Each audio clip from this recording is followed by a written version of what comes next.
Welcome back, everybody, for this week's episode of Lindsey Byrd in Writing is Hard. This week, we're looking at writing a horror book. How does one evoke the proper emotions? How can we care about these characters? Is horror really about scaring the reader, or is it about something more? All of that and more. I hope you enjoy.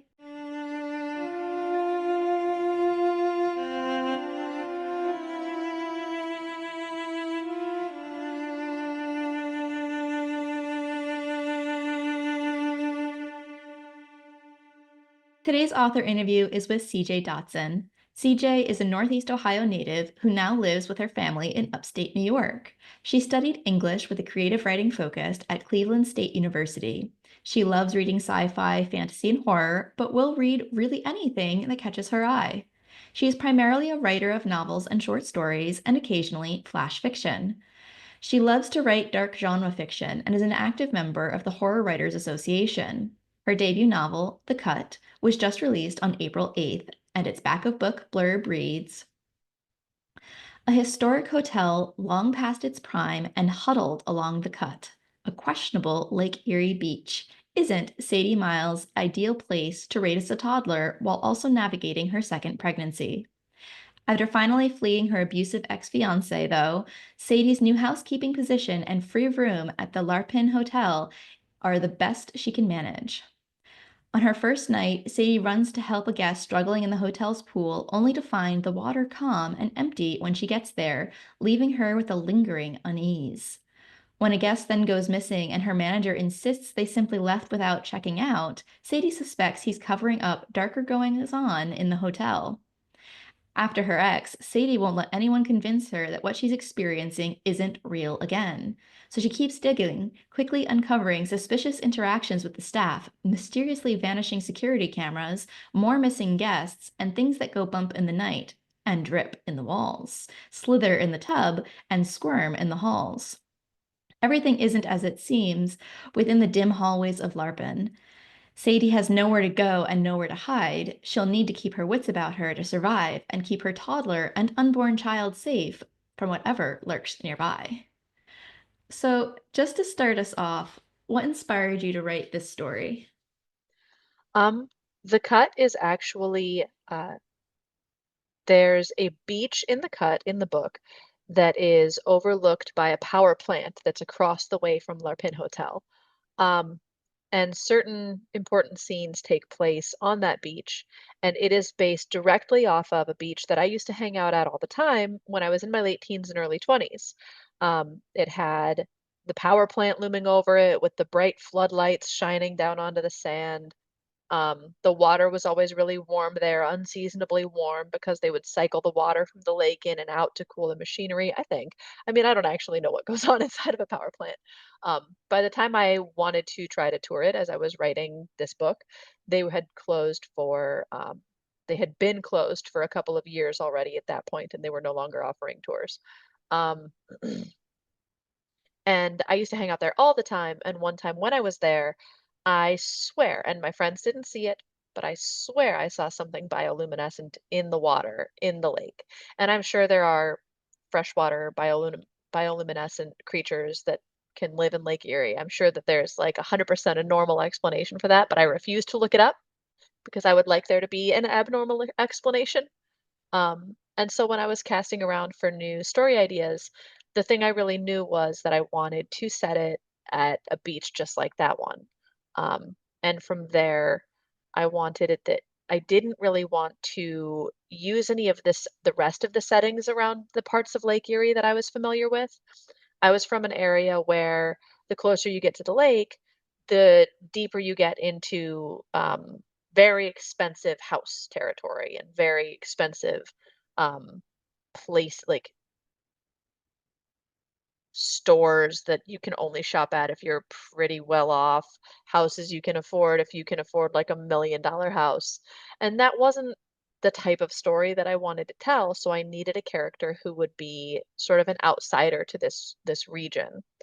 And so from there, I also needed a reason for an outsider to be there. And so Sadie, my main character, and Larpin Hotel kind of grew together from that. But it all started actually with the beach, which my friends and I at the time called the cut. Why did you call it the cut? I do not know. It was one of those, like, the local kids called it that, and they had for longer than I had been there. I always liked it. I thought it sounded kind of dramatic and cool. I had a friend who hated it because he said it sounded soap opera-ish. He was wrong. I was right. Did you provide a reason in the book for why, the beach is called the cut, or did you, leave it ambiguous? That's just what the kids call it in the book too. No, but I think that's quite charming, where it's just like that's just the local thing that people say. All sorts of communities come up with names for like the weird place over here, that house over Yeah. there, that's this house, that's this location. There's always that naming convention. Yeah. Yeah, I like that. It makes a place feel more real, I guess. It makes a place feel more dimensional. Something that I've heard a few times while doing these interviews has been that the setting came first, the characters and everything else came later. Um, you also seem to have had a similar situation where you were inspired by a setting. What is it about a setting that inspires a story? I think it's the atmosphere. You can go to a place and there can be such strong vibes. There can be such a there can you can I write horror, so I always kind of go back to, like, you go to a place and there's nothing outwardly wrong, but something feels wrong. There's a grocery store near my house that's very much like this. I jokingly call it the haunted grocery store, because one time my husband and I were shopping there together, and he was looking at something in an aisle that I didn't really care as much about, so I popped over to the next aisle, and when he came around the corner to meet me, he had this kind of, like, unsettled look on his face, and I kind of ignored it. This grocery store has kind of a vibe. And so then he was looking at the stuff in the aisle that he met me at, and I went to grab some soy sauce and came right back to the aisle that I had left him in. And when I came around the corner to the aisle that I had left him in, the one that he had just met me at a moment ago, I fully did not recognize him at all for like several seconds. Like he didn't look any different. There was nothing wrong or weird about him, but I, like, 100% had no there was no connection in my head. I've been married to my husband for over 10 years. We've been together for, like, 12 or 13 years. Um, did not recognize him at all, and then it passed, and there he was, and nothing changed, it was just him, and I was like, "Oh, that was so weird." When I came around the corner for a second, I didn't, and he, like, stopped me. He looked alarmed, and he said, "You didn't recognize me, did you?" And so when he had come around the corner, that same corner, a moment ago and had looked kind of unsettled, it's because the exact same thing had just happened to him. And that happened to us twice more at this grocery store. Um, and I think it's probably just a weird coincidence. But there are places that just feel off. Or if you're writing, genres that are not horror, there are probably places that just feel cozy or romantic or fantastical. And you start to sort of construct little stories for those places. I'm in a writing Discord called the Inklings, and I told the Inklings that story, and there's a little bit more to it, but it gets like into kind of being a longer story at that point. And we're writers, and there's stories now. There's, "Oh, I think you fuzzed into another dimension for a minute," or, like, one of my friends started writing, like, a little bit of a short story based off of that experience that I had, which he needs to finish and send to me because I saw the first couple sentences of it, and he's really I wanna see it. Um, but I think that when you go to a place that just strikes you, you wanna populate it with reasons for it to have hit you like that. That's I probably think part of it. No, I think that's really relatable. Like, there are definitely moments where I know where, like, I've seen something, it's like, "I wonder what happened here." Yeah.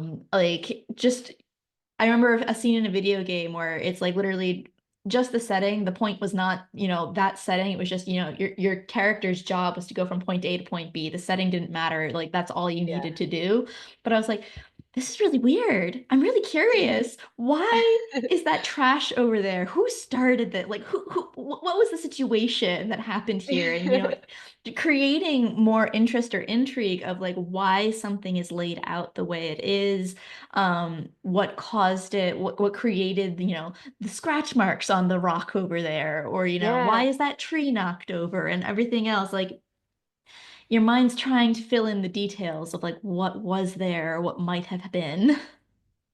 I think that those feelings probably go back to like the heart of storytelling. Like if you think about our earliest sort of stories, like if you think about even like cave paintings or um, religions or sitting around a campfire and telling stories about what's in the woods, I think that the human urge to understand and to when we can't understand, we'll never find out what made the scratch marks on the rock or what knocked down the tree because we weren't there. When you can't understand, I think that's where storytelling really comes from and comes into play. Once you have your setting and you're like, you know what, this is what I'm going to put my book in, how do you populate that? So you have your setting, now you've introduced the character into this world. Why Sadie? Why in this particular situation? Earlier you said it's because she was an outsider, but why this particular outsider? Um, I don't always write with the setting first. And so for Sadie, it was very specific. Um, I don't have like a really a method that I would say that I use when I'm populating a place with the story characters.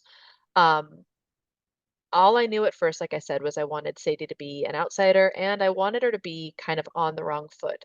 Um, and it's horror, so at some point your character is going to want to leave where they are, and I wanted there to be a reason why she couldn't um, leave where she was. And those factors together sort of lent themselves to a situation where it's a character who she's got to start over and she can't go for help and she has no support network. And so why not? And the um the story of Sadie surviving abuse and fleeing that abusive situation, um, not only does it lend itself really well to all of those elements that I needed for a character, but it's a story type that uh, you've seen explored sometimes in fiction. I feel like you see it explored more often as the story of the character coming to the point where they're leaving and then leaving, or the story of the character's escape. And this is a story of what comes after that, and that's the story that I wanted to tell, is not there are, like, especially early on, there's the element of the actual getting away, but it's everything that comes after you've gotten away and you are rediscovering how to live outside of that abusive situation. That is the story that I wanted to tell, and so that's where everything from Sadie sort of coalesced together in that way. What's interesting about this particular story is that, as you've said, it's a horror story, but there's a horror that existed prior to the story's beginning, which was the actual real world horror of her experience being abused. And so she's escaped that horror to enter a supernatural horror. Of now she's so what her freedom from one place is now potentially a dangerous situation in another place, which I think is something that even if we stripped back the supernatural elements, many people who are escaping abuse are afraid of.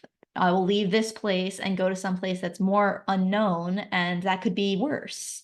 Mhm. And how do you balance, what could potentially be worse? So when you're writing this particular dynamic or you're writing this particular circumstance, how do you juggle both the knowledge and impact of there was a horror here and also there's a horror now and what that means for the character experiencing it? For Sadie, the horror of the abusive situation that she is escaped from is still fairly present, not just in the phone calls that she ignores from her ex-fiance, and not just in the fear that somehow he'll still figure out where she is.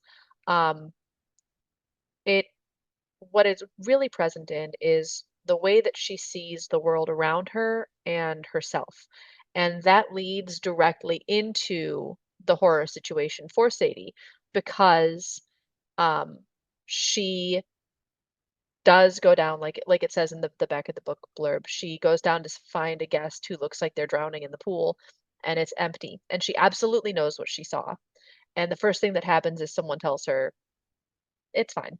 That didn't happen. No one's been through the lobby all night. And Sadie has just escaped from an abusive situation. She's just escaped from a situation where she's been gaslit and controlled and abused and told that she's crazy or that she's paranoid or that she's imagining things. And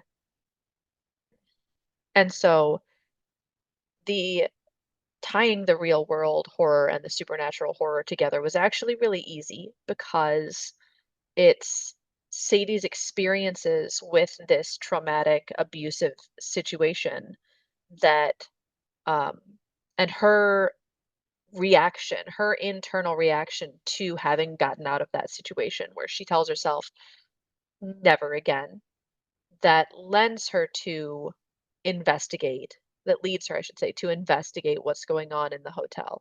Um, I think that in this particular story, the way that Sadie experiences what happens in the hotel, the way that she reacts to it, and the way that her reactions change what's going on around her couldn't have happened if she had not first had to find her own strength to leave this horrifying real life scenario. Um, and so I hesitate to say that the one leads directly to the other because I have been very vocal about um, not wanting to ever give the impression that I endorse in any way the sentiment that what doesn't kill you makes you stronger. Um, it wasn't the fact that Sadie got abused that leads to her being able to assess this situation differently and react to it differently than she would have. It's the fact that Sadie got herself out of the abusive situation that leads to the way she handles the new situation at Larpin Hotel. But yeah, they it wasn't difficult to balance them because they go hand in hand with each other, especially in how Sadie reacts to both of them. Just the description and you talking about it, I personally can feel the, anxiety and tension of what the theme of the story would be. When you're writing a book like this that is obviously a horror, how the audience feels is a part of the story. Their reactions to what the character's going through, and also, the whole reaction to the plot as well. When you're writing, do you write with the audience feelings in mind? Or are you writing specifically for the character and the plot you've already created? Um, it's kind of a two-part answer. When I'm doing the initial first drafting, I'm usually just trying to be like in the character's head and in the environment. Um and I'm writing with my own interests or fears in mind too. I have a very overactive imagination, and I think that that comes out in the way that Sadie engages with things that startle her. Maybe they shouldn't startle her. Maybe it's just the air vent making a curtain move a little bit in the room, but Sadie, it's like, oh God. Um, and then when I'm revising is when I think a lot more about audience reactions to things. Because when I'm revising, I'm also going through and rereading everything I've written and I'm seeing my reaction to it. And my reaction to it is never going to be the same as a reader's reaction because I made it and I know what's happening and I know where it came from. But I also have like an incredibly terrible memory. So I also have like these fun moments where I'll be like, oh my God, did I write this? That was me. And those are the moments that I can kind of guess at how a reader might take certain bits. And so it's during revisions that I try to anticipate what will hit readers a certain way, what will be upsetting or frightening or touching. and expand upon or deepen those moments in revisions. But when I'm actually doing the first draft of writing, I'm mostly I'm in my own head, but trying mostly to be in the character's head. I think something that a lot of people think of when they think of horror is being scared. When you're writing the book, do you want to scare people, or what is the intentionality behind writing in a horror genre? I I see a lot of readers say this, and I feel it too. It is really hard to make me feel afraid of a book. It's and I see a lot of horror readers say the same thing. It's easy to scare the shit out of me when I'm watching something. I'm incredibly jumpy, incredibly jumpy. Um, so what I think most, and obviously there are going to be readers who do get really scared, and there's going to be people who maybe have like I think um one of the best compliments I've ever received from one of my beta readers for a novella that I have sitting on a shelf right now, not doing anything, but he said it gave him a nightmare, and I was like, "Oh my God, thank you." Um, but I think that with horror books, there are obviously exceptions. There are people who are incredible at being like actually scary. Um, but if you can make someone feel like a creeping dread, if you can make someone maybe they're not scared while they're reading it, but maybe next time they're going to get in the shower, they have like a ugh moment. That's really a fun goal to try to have. One of my fun goals with my books is I'm gonna try to ruin one nice thing for people in every book that I write. And in the cut, I hope that it's a comfortable, warm shower. I hope that you rethink your your No. next warm shower. Oh yes. Oh yes. Oh yes. Oh yes. And in my next book that's coming out, I think it's going to be, checking your reflection or lighting that decorative candle for a nice little relaxing vibe. I want you to be uncomfortable about it. But I'm luckily not one of those people who lights decorative candles that often, so I'm feeling good about that particular I live book. in a wooden house, so we don't do a lot of open flames anymore. But the other thing though is that horror as a genre really like the point of it is to make you afraid. But I think that if that's the only thing that you focus on, you're losing a lot of the stakes, a lot of what makes it matter whether you're afraid or not. And I remember what I was reading kind of the first time that I realized that if you're going to be good at writing horror, you need to be good at all sorts of different emotions in your writing. And it was The Shining by Stephen King. Um, and it was the scene in The Shining. Spoilers for anyone who hasn't read this absolute classic that's been around for decades. There's a scene in The Shining when the little boy, Jack, or Danny, is talking to his dad, Jack, and he gets through to him for a second. The hotel has taken possession of Jack, and it wants Danny for his psychic powers. And Danny gets through to his dad for a second, and he tells him, like, the hotel doesn't even want you, it wants me. And in that moment, Jack, as a father, is present and he is there and he tells his son to run. And I remember reading that for the first time as a teen, and it struck me that he tells his kid to get away and Danny says no and he takes his hand and he and the moment passes and the Overlook Hotel reasserts control over Jack. And if I remember correctly, it basically makes him say like, "Oh, I'll make it so you can't see your dad and me anymore," and makes Jack smash his own face in with a croquet mallet. I might not be remembering that exactly correctly. It's been a really long time since I reread The Shining. But that whole moment, the Danny reaching his father and the heartbreak that you must feel as a parent, and I didn't that you do would feel as a parent. I know that much more clearly now that I am a parent, but you still get it, even as a teenager reading that scene, the heartbreak of telling your child to run away from you, and the much deeper heartbreak of Danny just still trusting and wanting to be with his dad, and then the hotel taking that away, and then making a horror show of it, making him smash his face. That was so sad. And I remember at that moment in the book thinking like this is what you need to be able to do. You need to be able to not just focus on scaring your reader, but you need to be able to explore as many of the deep emotional responses as you can. Um, or the fear almost doesn't matter. It's like the difference between watching a horror movie that is just like, I don't know, like Saw, like the Saw movies. They're scary, but they're not really compelling. In my opinion, I don't find them terribly compelling. Very scary. Gross, but not very compelling.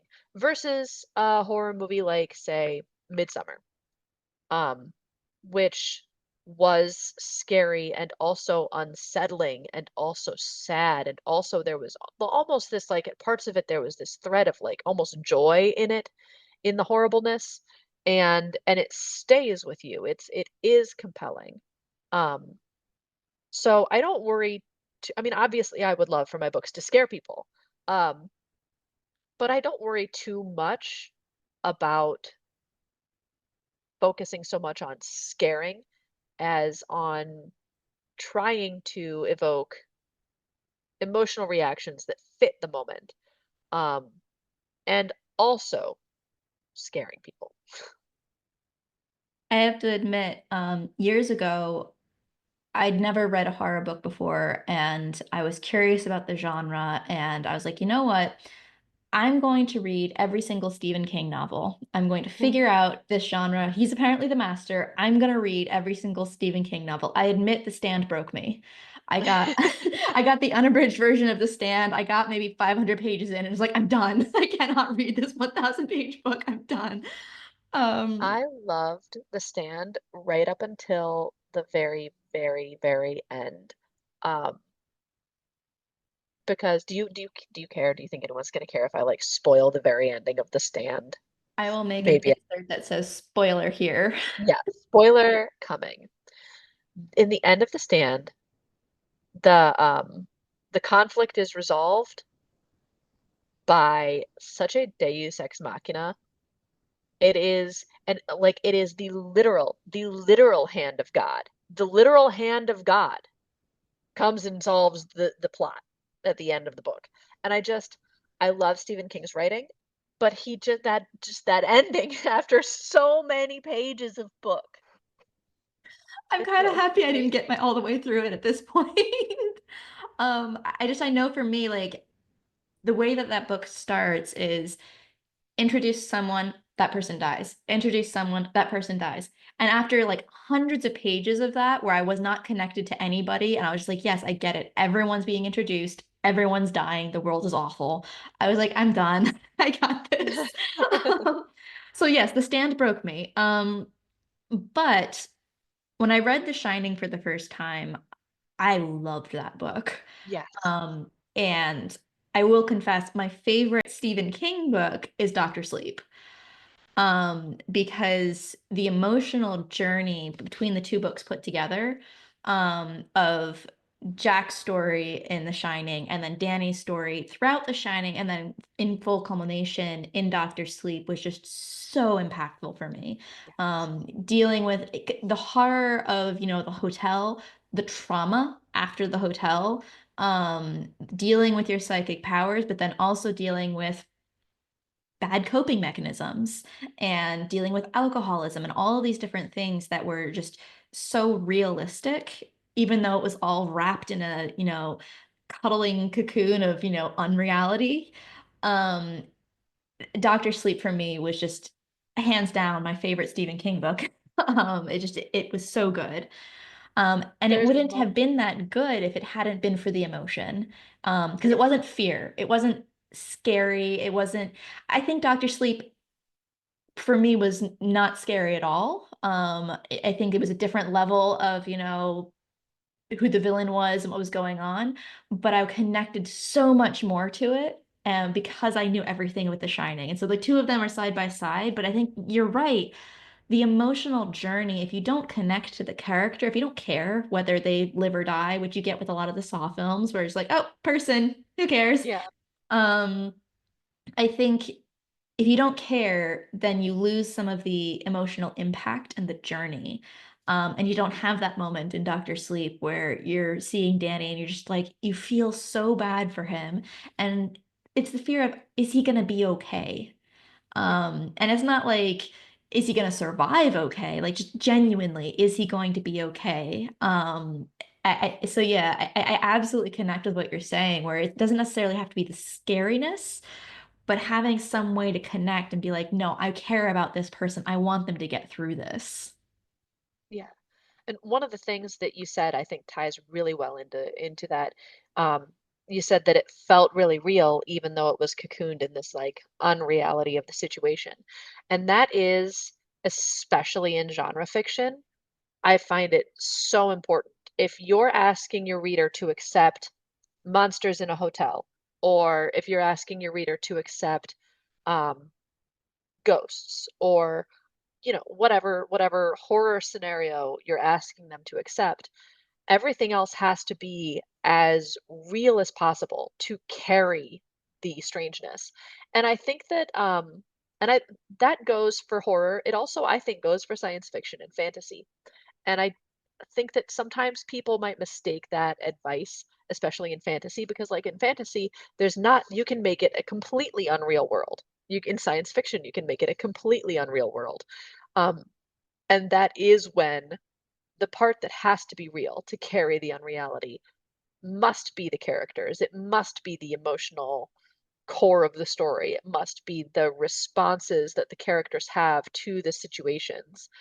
Um, and so I think that that's not just that like feeling real amidst the unreality is not just important for making you care about the characters. It's important for allowing your reader to suspend as much disbelief as you need them to in other parts of your story to really get into it, and to let it feel like a really immersive experience, because you don't want them reading and going, well, this wouldn't really happen. Well, we know it wouldn't really happen, but if it did, this is what would happen. No, I absolutely think that's true. Like, it's something that when I'm getting invested in a book, I'm willing to give so much, like, I'm willing to accept so much. Yeah. I'm willing to accept dragons. I'm willing to accept, people just conjuring fire out of their hands. I'm Yeah. willing to accept so much. And I'm willing to write that too, I'm so much It's I'm fun. willing to, play with.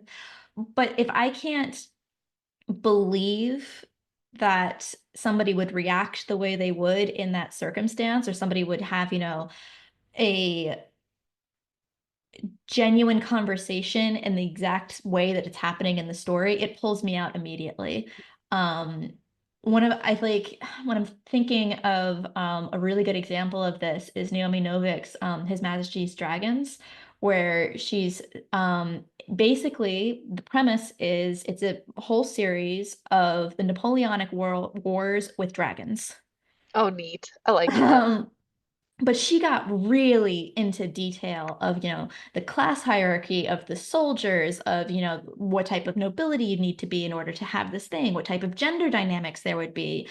Certain dragons only accept female riders, but how does that work in a British system where women are not soldiers, and so the women have to cut Yeah. their hair and they have to pretend to be men because if anybody knows that a woman is defending the country, like, and so they really got into it, and so like I completely believed this world, like even though it was, alternate history of, dragons in the Napoleonic Wars, Yeah. I completely believed that if we had dragons, this would be what it is.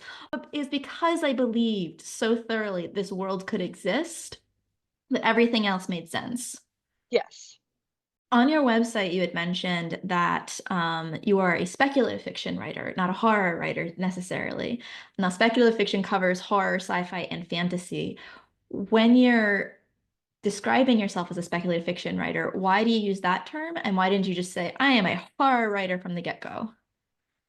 I actually didn't start writing horror until 2020.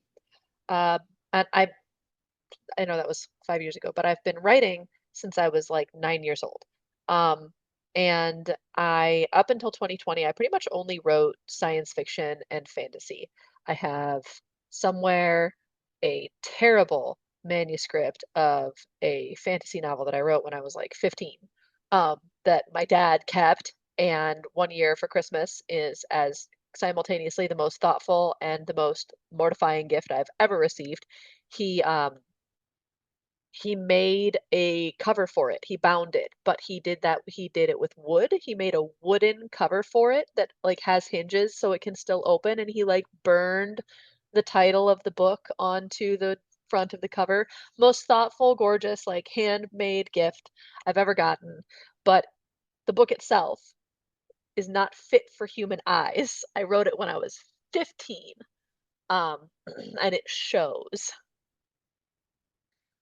But yeah, I've always loved science fiction and fantasy as genres. Also, I'm writing horror right now. I switched in 2020 and was kind of surprised to find out that I really enjoy writing horror. And so that's where I've been for the last 5 years.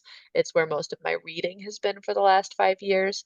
But my first loves are fantasy and science fiction. And I do hope to someday, many of my short stories that I have published wander away from horror and into sci-fi and fantasy.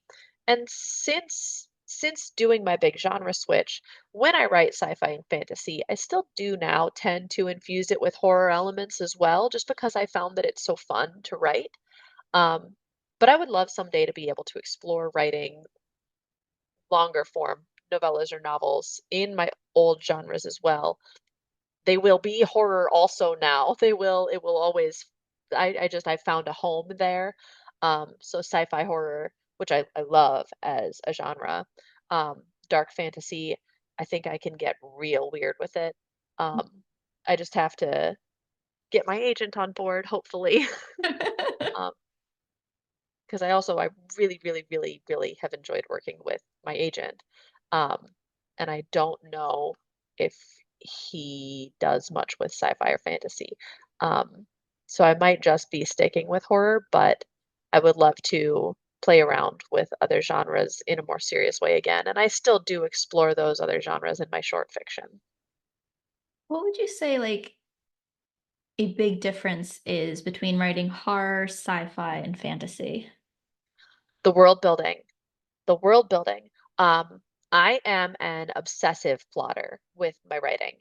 Otherwise, I get lost. I mentioned earlier, worst memory in the world, terrible attention span. So when I'm starting a story, I have like multiple brainstorming documents. I've got like the sort of stream of consciousness ones and the ones where I'm starting to organize it more. And I work my way slowly through multiple documents up until I've got a full outline and I have character sheets and I have like each character's relationship to each other and like their wants and their needs and what do they not really realize about themselves and what about them makes their situation worse and what about them makes it better. I get very detailed with my planning.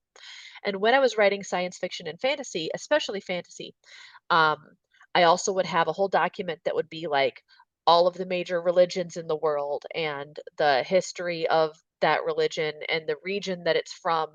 And I would have maps and I would have like this country and that country used to be at war and now they're at peace, but it's not. So I would have like broad strokes. I would have the world history.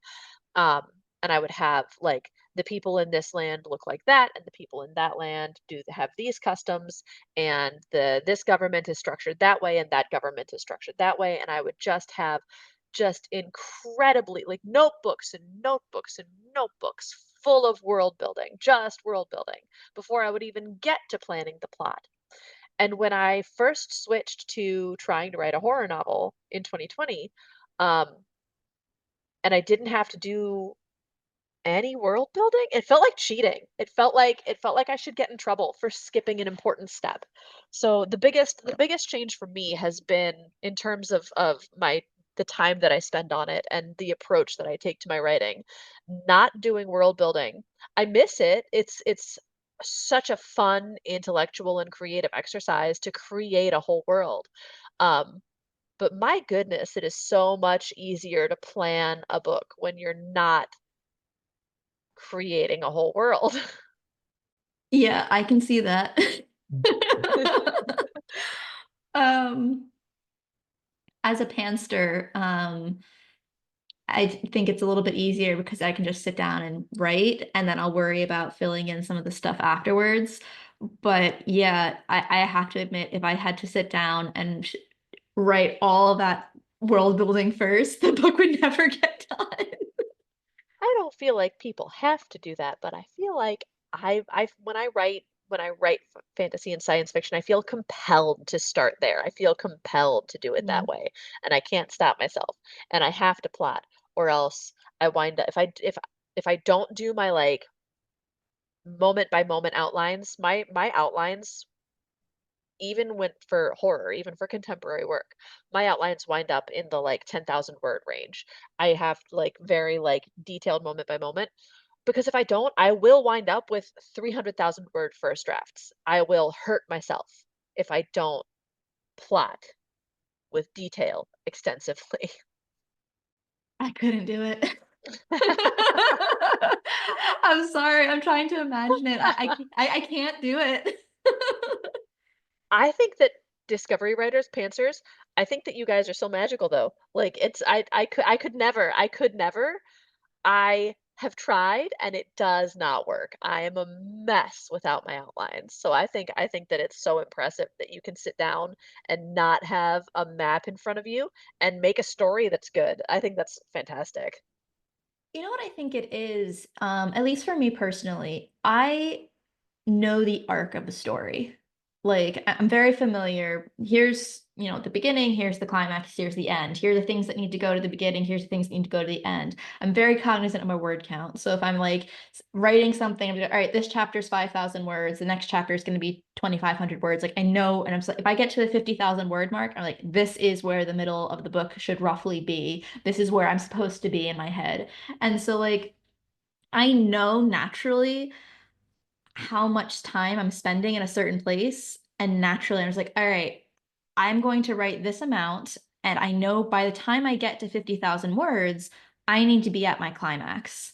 And I need to figure out what that is and move the story there. And I do know the ending before I start. Like, when I start writing, I know this is where I'm going to go. I might not know all the specific details, but I know my trajectory. And so it's Yeah. more of like, I'm going to shoot the arrow and aim, and that's where I'm going to get to. Um, so I think for me personally, it's not that I'm not aware of what the journey is. It's more of I don't write it down to begin with. Like I know my characters, I know generally what I want them to do. I've thought about the story enough where I'm just gonna, and maybe not when I first start. When I first start, I'm just like, I have a character and this is the scene. I'm gonna write that scene, and then the story will come to me as I'm going. But while I start writing, I know, all right, this is where the journey's duration needs to be. And so it's just more, that's just naturally built in, if that makes any sense. Oh yeah, totally. And this is a conversation that I've had with some other like plotters and pantsers. And I know some pantsers who like they don't know the ending when they're starting and they don't know how it's gonna go until they get there. And I cannot remember which of my friends said it, but they said like, "Don't you feel like it ruins the surprise to plan everything out?" And I'm like, "No, I just get the surprise earlier, and then I flesh out my way to it." And the conversation always winds up kind of reminding me of when I was pregnant and I wanted to find out the sex of the babies that I was having. And certain friends or family members would be like, "But don't you want it to be a surprise?" I'm like, "Yeah, it's going to be a surprise when I find out from the ultrasound. It's just an earlier surprise." Um, but my problem too is that I'm an overwriter, bad, and even with my outlines and my plots, um, like I'm right now I'm working on a manuscript that I'm gonna send to my agent. I'm planning to send it to him by the end of May. And it's sitting at 97,000 words right now. And when it was done, when it was a first draft, it was 135,000 words. And I do this to myself every goddamn time. I overwrite and I wind up with this bloated draft, and then I have to go through and cut word count. And that's my least favorite kind of editing to do. And I do it to myself constantly, constantly. I'm trying. I'm working on my overwriting and my pacing and my word count awareness. Um, I want to be better, but it's Yeah, hard. I don't think overwriting has ever been my problem. I definitely do. Like, it's funny because I've had the unique situation where like I submitted my draft to my agent, and I think when I submitted it, it was around 100,000 words. And then when we finished dev edits with her, it got up to maybe 110, 120. And then when we gave it to the publisher, by the time they were finished with it, it now jumped up to like 130. They're like, here, you can have more words. And I was like, okay, if you want me to. And I would That's a have fun moments where experience. I was just like, I'm very cognizant of word count. You're asking me to put a new chapter in. How? Like, am I allowed more words? It's like, well, in this circumstance, since we've asked you to write another chapter, you may go up to this amount. I was like, thank you. When publishing gives you these little gifts that like feel like it's against the rules, but they're like, no, we're breaking the rule for you this time. Um, the cut has a prologue and it didn't originally have a prologue. And all the conventional wisdom is like publishing hates prologues and publishing hates prologues. And one day after I think we were done with the copy edits on the cut. I'm not 100% sure if I'm remembering that right, but I think we were done with the copy edits on the cut. And my editor sent me an email and was like, hey, uh, can we have a call at some point? I want you to make a prologue. And I was like, yes, I would love to make a prologue. And and so he called me and I was like, I have this idea already. Like I like in like the like couple of hours between when he sent me that email and when we had the quick chat on the phone, I was like, I know exactly how I want to do this prologue. It's going to go like this and it's going to have that and it's going to end this way. And he was like, "Okay, that's perfect." And I was like, "Thank you." And so I got to add a prologue instead of being told to cut a prologue. So that was really I was like, "Nice little gift from publishing today." I have a friend, we've been writing friends for quite a long time, and we don't always agree on writing stuff. We're at a good point in our relationship where we can absolutely disagree on how writing needs to go, and we respect each other for that. But I love teasing her whenever I get the opportunity. She hates a prologue. And she absolutely just hates a prologue. And one of the things that I'm not sure if you've noticed, Twitter goes through cycles where the same writing arguments come up over and over and over again. It's like always in the same order, too. You have the we hate prologues argument, and then it goes into like first person, and then it goes into, what tense should you be using? There are all of these different things that are purely subjective. Like they're Yeah, absolutely subjective things that have no bearing on whether your book will be successful or not. But none at people all. just they just get entrenched, and you have to have this argument once every 6 months about whether prologues are good or not.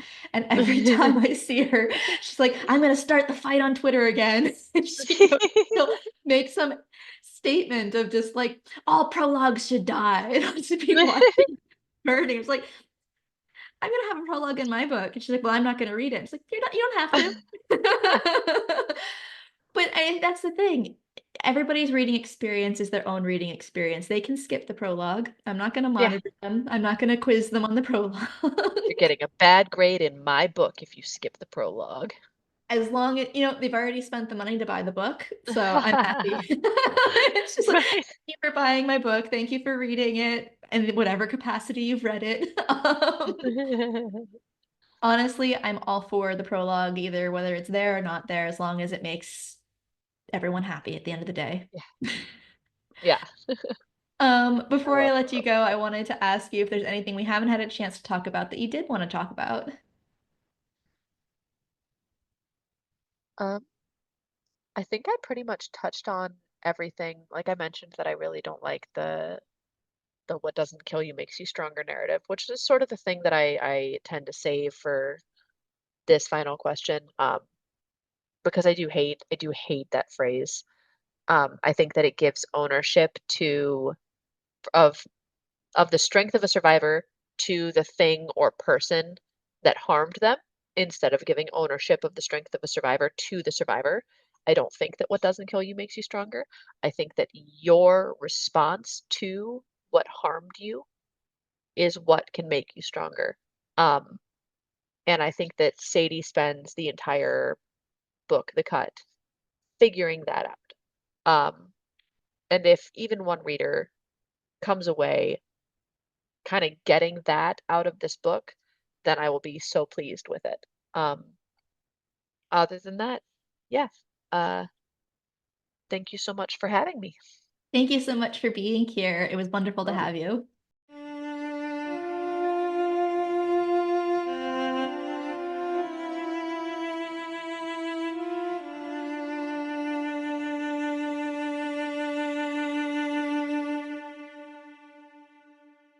That's it for this week's episode of Lindsey Byrd and Writing is Hard.